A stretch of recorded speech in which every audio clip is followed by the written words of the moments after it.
Hello and welcome to the Capitol Report on NTD Television. I'm Steve Lance. It's official. Trump's vowing a comeback, but the reaction has been a mixed bag.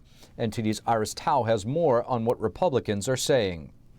America's comeback starts right now. President Trump has officially announced his bid for the 2024 presidential election, while making clear that he sees himself as the best option for the GOP nomination. This is not a task for a politician or a conventional candidate. This is a task for a great movement. Meanwhile, Republicans are giving mixed reactions. On one hand, there are those voicing support, including Senator Lindsey Graham, who responded to Trump's speech by saying, quote, "If Trump continues this tone, he will be hard to beat." Other Trump allies, such as Representative Troy Nehls from Texas and Andy Biggs from Arizona, are also backing Trump, calling him the leader of the Republican Party. But there are others who sound more iffy. I think we'll have better choices in the future. I'll support the Republican nominee, but I don't know that it will be him. That's as some Republicans outright reject Trump's candidacy, with retiring Maryland Governor Larry Hogan saying it is time to turn the page. And there are others whose reactions are interesting to watch. Florida Governor Ron DeSantis was asked about Trump's bid shortly before Trump announced it. While DeSantis avoided naming Trump, he said the following.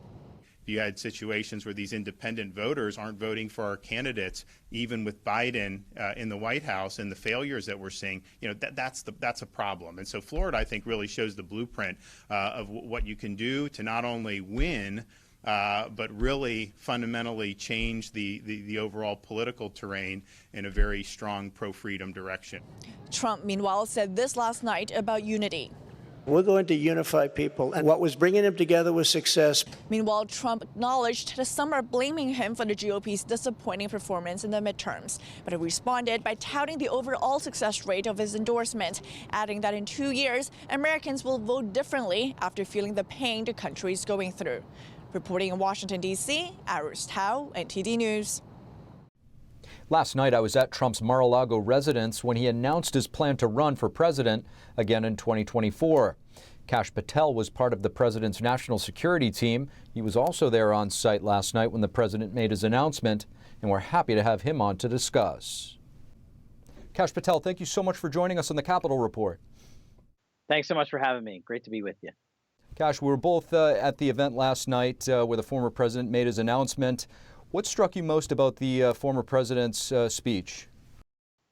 I think what struck me and Americans the most is the forward-looking vision and solutions offered to the problems that are plaguing America now. And me, as a national security, defense, and law enforcement guy, resonated with the invasion at our southern border, the influx of Chinese fentanyl killing 100,000 of our youth, the narco traffickers, the human trafficking, and how we can put an end to that. Also, what struck me was the stance on the economy and the positions the former president took on taking on Russia and specifically China and the CCP, and how they have come and dominated American diplomacy and the American economy these last 2 years.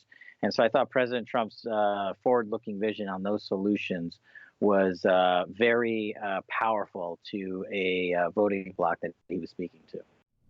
Kash, do you draw any parallels from the 2016 campaign leading up to his first election and this one? And what new challenges do you think he faces moving forward? That's a great point. I do, actually. I think he sort of rewound the tape a little bit when he was coming into the arena in 2015, 2016.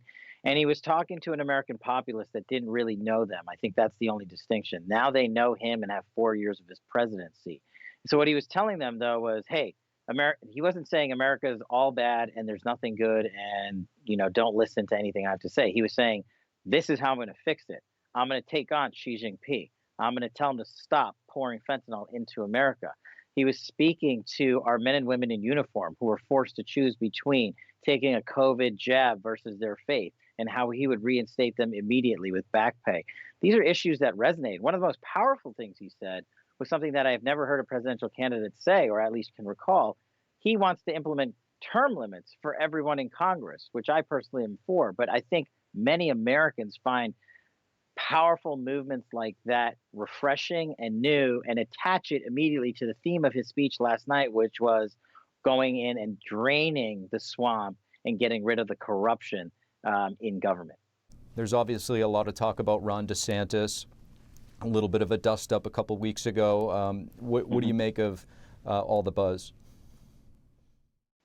I think that's politics. That's just always going to be the case, especially when you have, a former president who's seeking the presidency yet again, and a possible presidential candidacy by Ron DeSantis himself. And those two are at the top of the Republican Party.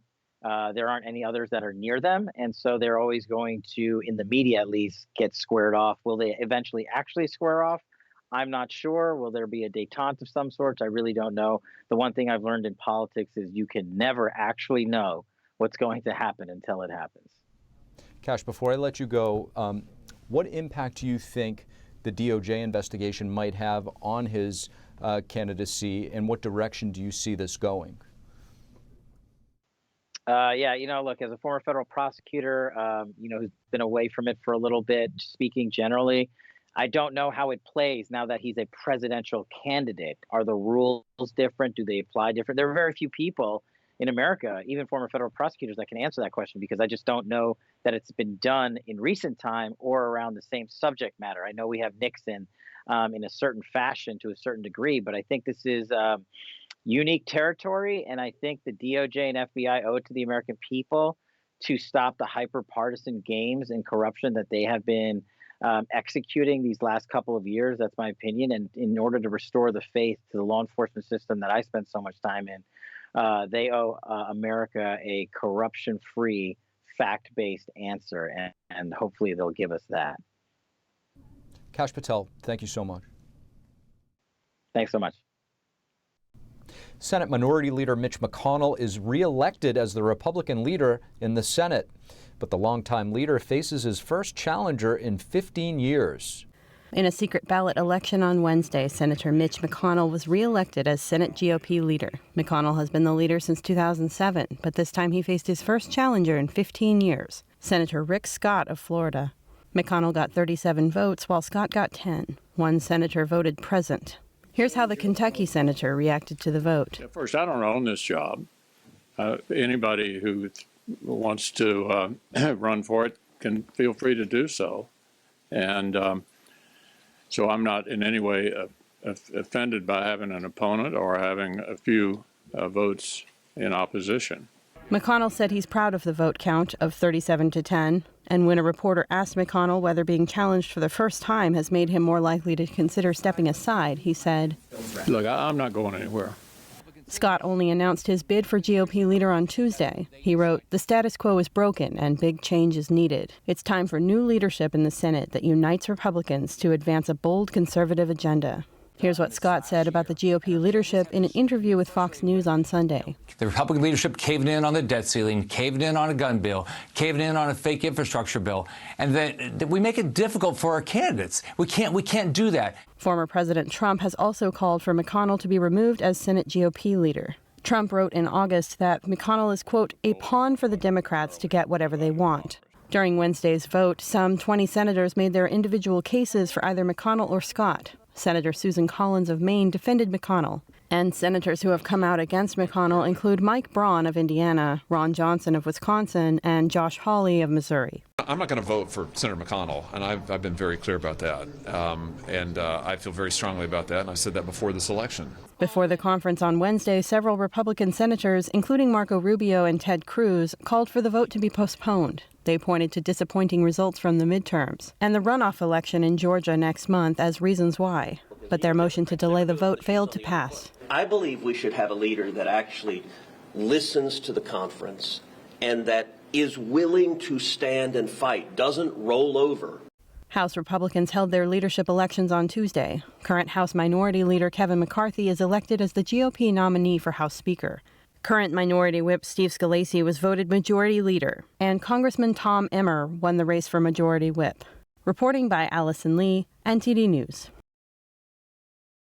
Lawmakers have been back in D.C. for just 3 days, and the top priority for Democrats, passing legislation to solidify the DACA program. That is the Deferred Action for Childhood Arrivals. The program protects hundreds of thousands of illegal immigrants who arrived in the U.S. before 2007 and were under the age of 16. NTD's Melina Wisecup has more details on Democrats' efforts to make this program permanent. A group of Senate Democrats, including Senate Majority Leader Chuck Schumer and newly reelected Senator Cortez Masto, joined by a large group of immigration advocates, are calling for Congress to pass a permanent solution to the DACA program. Now, this bill would protect around 600,000 DACA recipients from having their work visas revoked or facing the prospect of deportation. This issue is very pressing for Democrats on Capitol Hill right now, and it also becomes an urgent issue for DACA recipients in light of the Fifth Circuit Court of Appeals' recent ruling that the DACA program is unlawful. Now, while that judge temporarily allowed DACA to continue, the judge ultimately ruled that the program was created unlawfully under the Obama administration in skipping congressional approval. Now, lawmakers are hopeful to change that. Hanging by a bare thread from court decision to court decision is no way for anyone to have to live. Because our ultimate goal is to help the dreamers, but get a path to citizenship for all 11 million or however many undocumented there are here. Republicans have opposed making DACA permanent, some arguing it would create a pull factor to encourage more migrants to come to the U.S. illegally. One DACA recipient tells us a more efficient legal avenue to migrate would help deter illegal immigration. I know firsthand as an immigrant that my parents would not have crossed the border had there been a way for them to come here legally. Right now, around 500,000 asylum applicants are waiting for court dates. While both parties want to relieve this backlog, how to get there is the hang-up. Republicans say border security comes first, while Democrats say immigration reform will quell the border surge. If we have a legal visa system that people believe is honest and fair and gives them a chance to come to this country, I think that'll change what's happening at the border.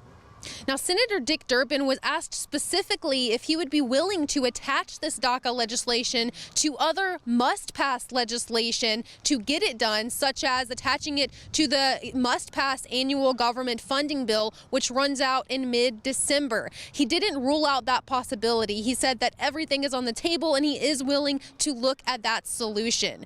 And if this is a priority for Democrats, they need to get it done right now before Republicans take control of the House, because then it will become even more difficult for Democrats to pass any immigration reform bills. Reporting in Washington, D.C., Melina Wisecup, NTD News. The White House is asking Congress to provide more funding for Ukraine and for President Biden's COVID-19 pandemic plan. This is while the Senate and the President battle over the COVID emergency declaration. The Biden administration on Tuesday asked for $38 billion in additional aid to Ukraine. Congress has already approved $66 billion for Ukraine so far this year. Biden is also asking for $10 billion in emergency health funding. More than $9 billion of that would go to COVID vaccine access and research. The other $750 million will focus on monkeypox, hepatitis C, and HIV. The Senate on Tuesday voted 62-36 to end the federal government's COVID emergency declaration. It's not clear if the House will take up the resolution, but the White House said Biden would veto it. Thank you for watching the Capitol Report. If you want to see our full broadcast, check us out at epochtv.com.